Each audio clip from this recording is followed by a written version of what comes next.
been told you'll be fined if you leave your cell phone on. You don't do that during poetry. And then afterwards, the book, Jerry's latest book of poetry is for sale over in that corner.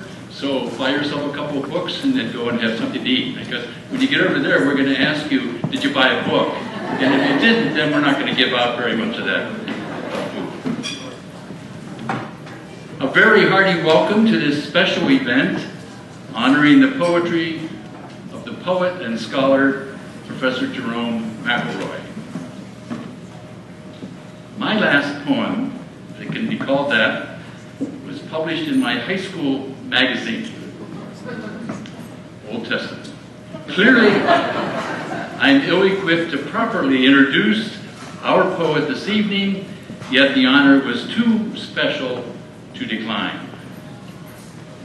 We are here to listen to Jerry McElroy read some of his poems, especially from Hidden Graces, a chapbook of poetry that has just appeared hot off the press. At my count, and I'm still counting, Jerry has published more than 140 poems, mind-boggling.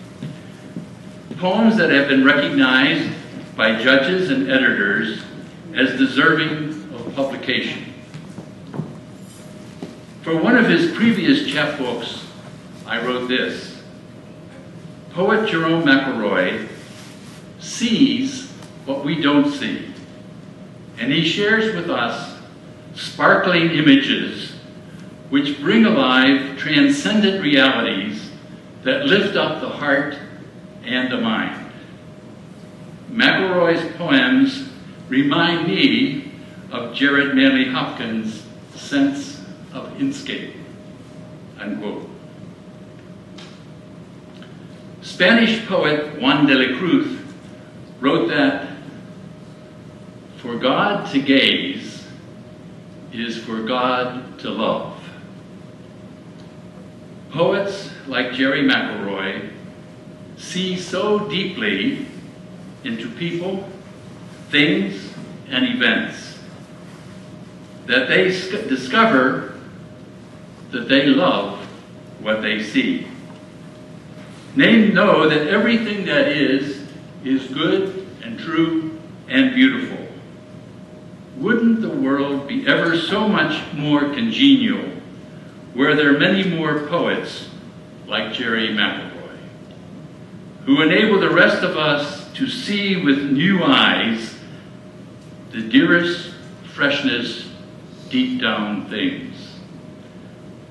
Haven't many of us over the years waited eagerly for Jerry to share with us his latest poem, hot off the computer very often, and always a gift?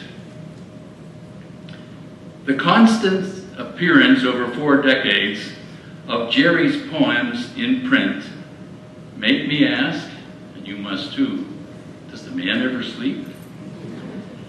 Yet, academic economist McElroy, with a doctorate from the University of Colorado, has another whole side to him besides his poetic productivity.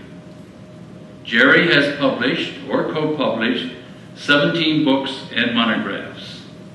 Then there are 142 published articles, nearly all scholarly papers resulting from Jerry's research into the economies of the islands of the Caribbean.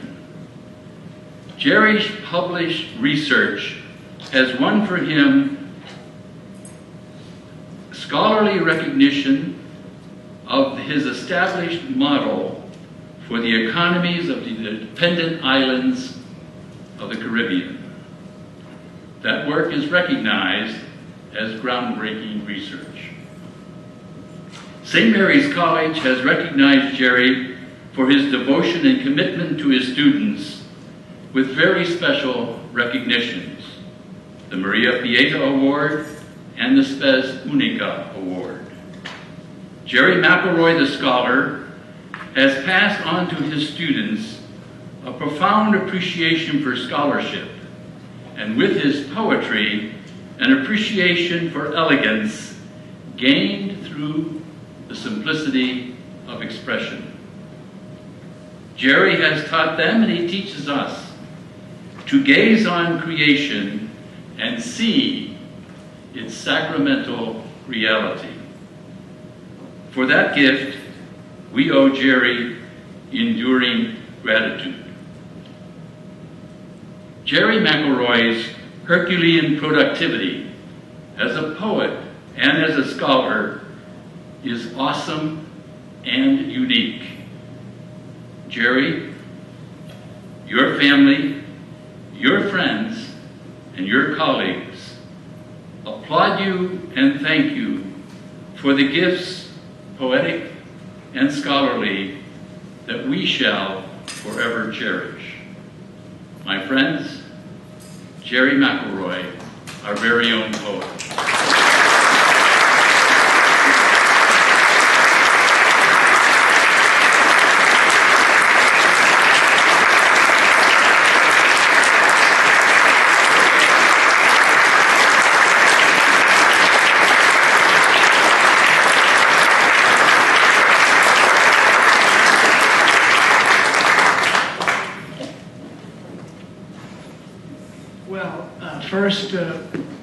First, I'd like to thank Keith. He's always been a good friend, but also kind of a role model of how you maintain a serious research program at a teaching-intensive small college without grad students. But secondly, I appreciate Keith, because I think he's one of these enlightened theologians who've come to understand the theologians have had their chance to tell the story of salvation. Now it's time for the artists and the poets.